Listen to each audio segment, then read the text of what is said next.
Alors la question de l'individualisation des droits, quelle est-elle? C'est que sur le principe, c'est séduisant comme idée.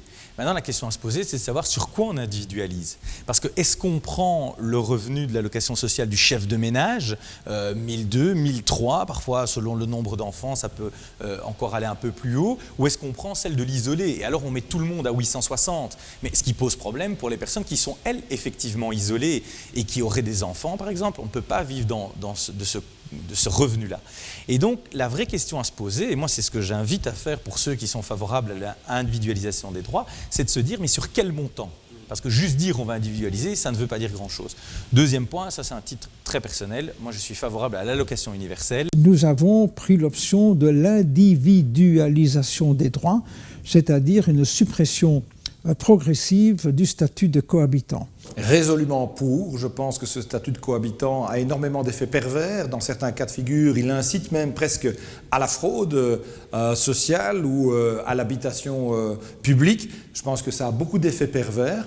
Nous souhaitons supprimer ce statut de cohabitant, progresser résolument dans l'individualisation des droits, en n'oubliant pas les cas particuliers, comme par exemple les veuves. Mais par contre, nous souhaitons conserver le statut de chef de ménage, notamment pour pouvoir vraiment prendre en considération les réalités des familles monoparentales. Oui, nous sommes pour l'individualisation des droits, parce qu'aujourd'hui, ce système qui fait qu'on a une allocation différente si on est isolé, plus élevé, ou si on est cohabitant, conduit d'une part à des contrôles incessants, y compris les visites domiciliaires qu'on a historiquement critiquées, mais aussi à des contournements de la norme, l'achat d'adresses fictives, de boîtes aux lettres. Et finalement, c'est un encouragement qui va c'est un découragement, pardon, de la solidarité, le fait de vivre ensemble, y compris quand on n'est pas dans le cadre d'un couple, dans le cadre d'une fratrie ou d'amis, serait découragé. Ben moi, je trouve que tout le monde devrait avoir son statut individualisé. Je veux dire, c'est vraiment pénaliser les gens qui se mettent en couple, quoi. C'est vraiment une pénalité anti-amour. Franchement, je trouve ça vraiment grave. Et donc, j'ai envie de dire, individualisons tous les droits.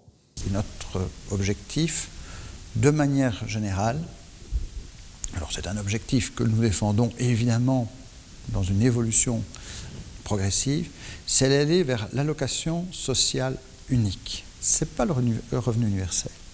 C'est-à-dire tout simplement, quand on voit le nombre de revenus de remplacement qui existent selon les branches de la sécurité sociale, il est peut-être temps d'avoir un socle commun à toutes ces branches où on garantirait un revenu minimal équivalent à ce qui est considéré aujourd'hui comme le seuil, le revenu en dessous duquel le seuil de pauvreté est atteint, c'est-à-dire, on l'estime à un peu plus de 1300 €.